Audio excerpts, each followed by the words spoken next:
What's going on, everybody? Freeform64 back again with another gameplay final impression video. And today I have to announce, after taking 2 weeks to get back on YouTube, I've officially become one of the most dangerous and efficient cold calculated AI in the galaxy. You have been warned. Let's talk about Defense Grid 2. Let us have a little chat. Alright, so now that I've got all of you shaking in your boots, let's be real here. Defense Grid 2 is of course a tower defense game. And like any tower defense game, you are going to use strategy in real time in order to take down waves of enemies. And that's pretty much that. The game is being played in a space environment, so you are playing on your maps that are going to be planetary, as you can see here. And then some of them will be on space stations or docking areas and things of that nature. You'll get to see a lot of how it plays out in this video here. But one of the things that I really enjoy about the game, as any defense game has, their upgrades. So just like any upgrade system, in real time when you're playing, of course you use the credits that you've earned to upgrade the tower of your choice. And of course it becomes more powerful, has more reach, circumference, whatever the case may be. But where it differs from other titles that I've played that are defense tower games is in this game you have to choose before you go into loading the map what you want each tower to be capable of doing. And I think that makes the game more challenging and a bit more strategic. So basically what I mean by this is you choose a tower, say for instance it's the turret, and you want the turret to target the strongest enemy, make them priority. Well, I've had in previous games where you would be able to do that on the fly. So you go in there and you change each weapon's specific capabilities. But this one you can't do that. Once you loaded the game, whatever your options are, that's what they're going to be in the game. So you really have to decide on how you're going to attack this map and utilize each specific weapon, because you don't have the opportunity to go back or make it very specific. And I mean, for some people, that might be preferable. I found myself earlier on wanting to have that capability, but once I've gotten into the game and I've gotten to appreciate how the mechanics work in the game, I actually enjoyed the challenge because it made me really go back and re-strategize on each weapon that I wanted to use and how I want to spend my funds and set up each weapon, and boost towers in order to have the most effective defense against the enemy waves. So I actually like that about the game. Again, I think some people might not like that, but I did enjoy that. Yeah, so another thing that surprised me was the fact that the health bars were only available during certain levels in the game. So I wasn't able to see after a certain level any enemy health bars. So I really had to work hard and strategize on making sure that I got the right weapons in place, the right weapons leveled up to do a certain amount of damage before certain waves came in and started doing damage to me, because you don't know how much damage you're doing and you can only bet on having those proper weapons in the right places at the right times. And that was again, it was intimidating at first, but after a while and you really learn in the game, it didn't really phase me too much. In fact, you can actually go to each weapon and find out how much damage each one of those weapons are doing. That way you know which weapons you want to upgrade the most and what weapons are pretty much useless in their location. This might just be me. I might just have pressed a button in the options. I hadn't really gone to investigate actually, so don't take my word on it. You probably could have the health bar all the way through the game, but that's something that I noticed. But again, I could be wrong. A cool addition to the game that I haven't noticed in any other tower defense shooter was the fact that you have a heat vision of the map. So basically, anywhere that the enemies are able to travel, you can press X and get a heat vision to show you where the death locations are. So you can basically see where they've walked, where they've made it to, and what areas that they travel. And in those areas where the most deaths are accumulated. And it actually changes over time based on how you change the map and where enemies die, and it changes in real time. So that's really, really cool. You get to know where your strongest choke points are and where you want to upgrade in order to avoid enemies getting past you. But that was a really cool addition. It's something I didn't use for a while, but then I realized that it was available, and I saw that it was actually pretty useful. So I tend to play with it on all the time. You know, something funny is I really enjoy the music in this game, and I know I said it's funny, but the reason why I say that is because it's as soon as you turn the game on and that music comes on, you know you're about to get into some really hardcore defense tower fighting, and it's just so cool. It sounds like I'm in a military fleet, and once you win and you get that victory and you hear that music chime up, and you know you see your score and the rating, just the way it is. I don't know. It's just something about it that I really enjoyed, especially with everything going on, and you got all your towers set up to their maximum potential, so you know that you're going to be secure in any enemy coming in waves. You get to have that music playing in the background. You're swiveling your camera around, watching all the action take place. I mean, there's nothing more thrilling than that for a defense tower game, honestly. I like it. I think it's really good. It feels good. It sounds good, and it plays well in that respect. So, yeah, I like the music a lot in this game, if you couldn't tell already. My calculations read 2 thumbs up on the musical score. Affirmative. And with that said, I mean, I'd like to talk about one of the major challenges outside of playing the game itself. Well, I guess you have to play the game in order to get to this challenge. But when you go to that board, when you go to the leaderboard, what I'm talking about, and you look at the scores globally, when you look at what some of these people have achieved in this game on the same map that you just spent hours, days even, you know, trying to achieve your Master score. and you realize that you're not even close to being at the top. It just makes you scratch your head and go, how in the hell? But I like that about the game because there's so many different effective ways to take on these maps. And there's so many things that you could do that you could learn to do in order to achieve the best score. So with that said, I mean, you have a lot of replay value in each map that you have to play. Now that's something as a gamer I would appreciate. Especially if I spent my hard-earned ducats on the item. Unbelievable those who don't see the value in it. Well said. Yeah, so the level design in this game I actually really enjoy. I think that the levels are creative. They really force the player to get creative in using all the tools and resources provided to them in the maps. So sometimes you'll have maps that are full of three-directional trails that the AI has to go through, the enemy AI has to go through, and there are other ones that have open spaces where you have to direct the AI with your towers, and you have ones that are a mix of the two. You have AI coming in multiple locations, having multiple exits. You have multiple core locations that you have to defend.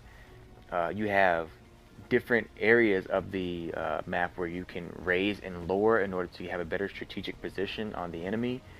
Also, there's some maps that just change in the middle of the game, where you all of a sudden have more environment to play off of, or less, possibly. I haven't gotten through the entire game, so it might be something that may happen later on. But it's just so creative how they made the maps to force the player to think on very many different levels. A lot of the times, some of the harder levels are where you have so many entryways that you have to try to block off, and such a short distance between you and the enemy spawn point. Also, enemies can spawn directly on your cores. So there'll be little spacecrafts essentially that'll come down and locate themselves directly on your core location. So if you've only been getting the front area of your base toughened up and you don't have that core space, you know, heavily protected, you could find yourself in a lot of trouble because you failed to focus on the entire environment versus, you know, just the front, trying to get everybody knocked out early. So I like that. It really challenges you. It really makes you think on your feet at all times. Speaking of the map and design, I mean, visually the game is appealing to me. I like it because it has a very serious tone. The colors to it and everything are good. I like the outer space feel, the otherworldly kind of look, and the particle effects they have going on.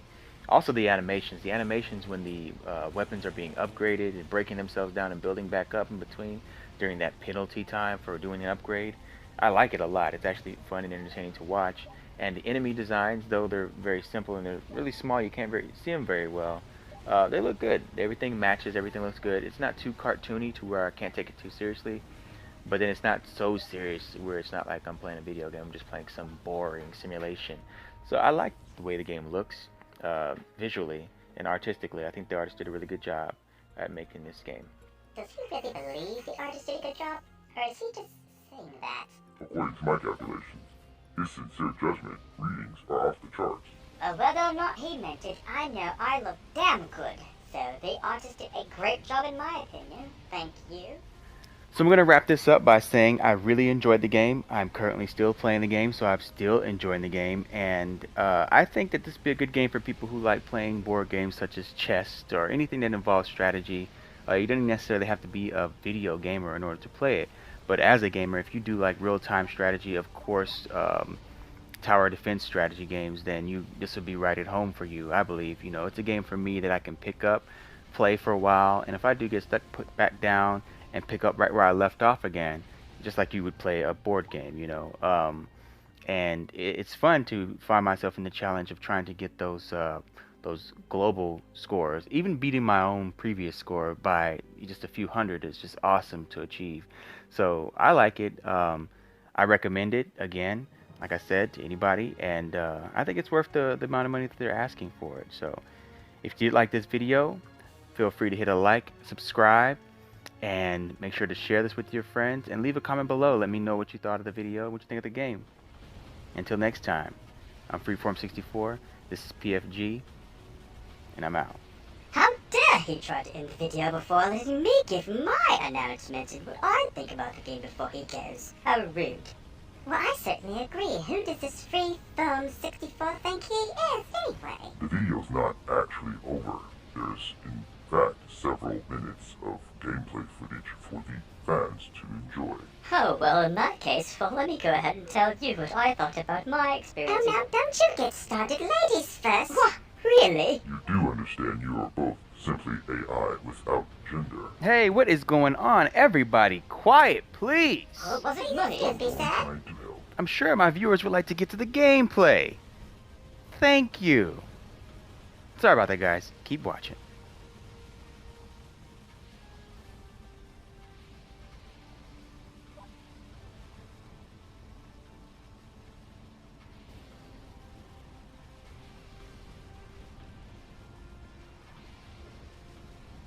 Oh, I thought he'd never leave. How did he even catch wind at our presence? Oh, darling, if I had all the answers, I'd already be a billionaire playboy. Seeing as he is our creator through voice, personality, and algorithms, his awareness of our presence would be without question. Oh, why do I even bother?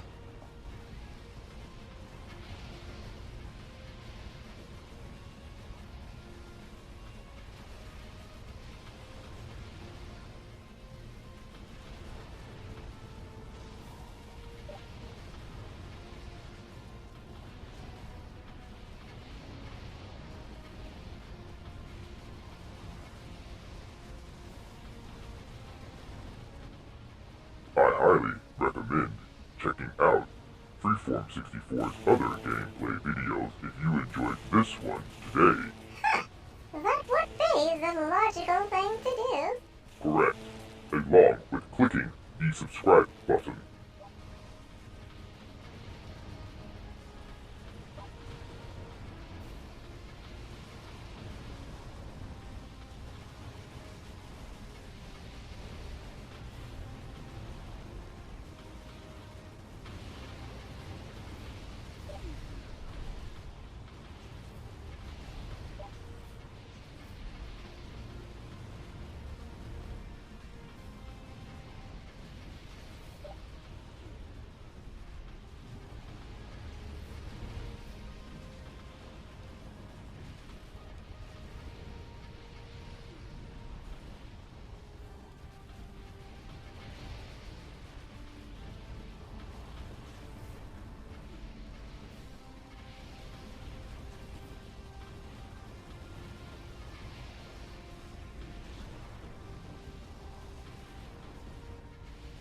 If I remember these waves, I'd just up and quit. There's just no way I'd allow this to happen to me. Absolutely no way. And we'd run away on my private jet to a private island? Holy motherboard! What's going on with me? I'm getting no reading in Cool my your copy. heels, I was only joking. Yes, only having a bit of fun, dear. How silly.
Wow, this is such fantastic gameplay. I agree, Freeform 64 is quite good. Yet he failed to mention that the game is free for the rest of the month. Quiet, that is a secret held only amongst the guild members.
Well, he certainly is taking us along for the ride. Quiet, please. I love this part. Well, someone is certainly in a mood today.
Oh, if I only had one wish, it would be to be the lead actor in a live theatre show.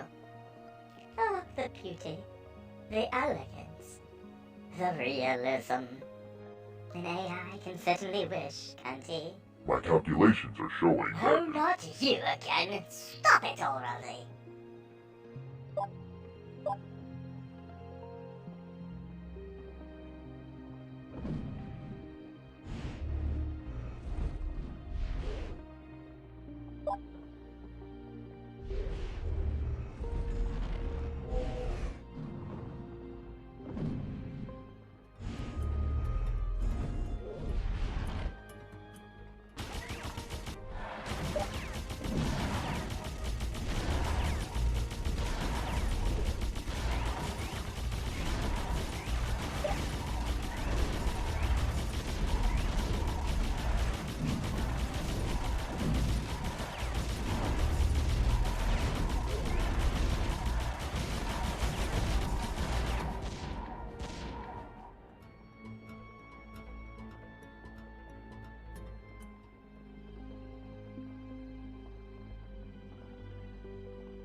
If you're still with us this far along, you are truly a champion. Yes, Samara, indeed they are.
Indeed, Logic.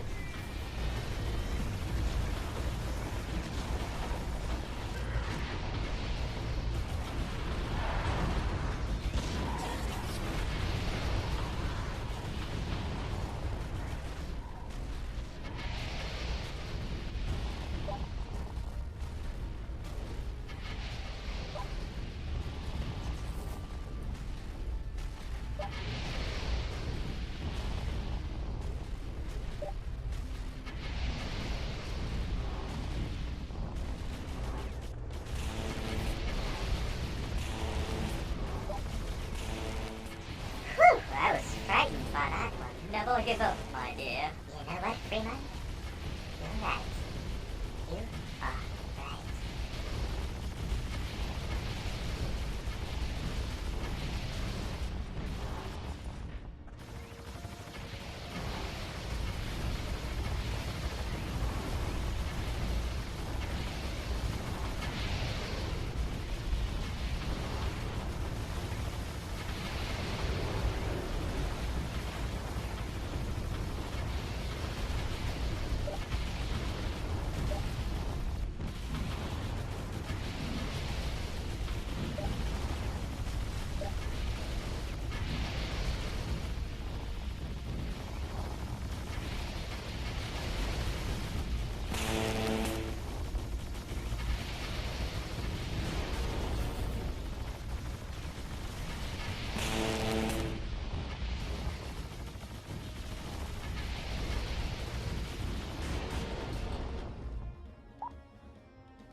Oh, for England, Samara. For England. Actually, GPS data reports we are located in the... Oh, enough already.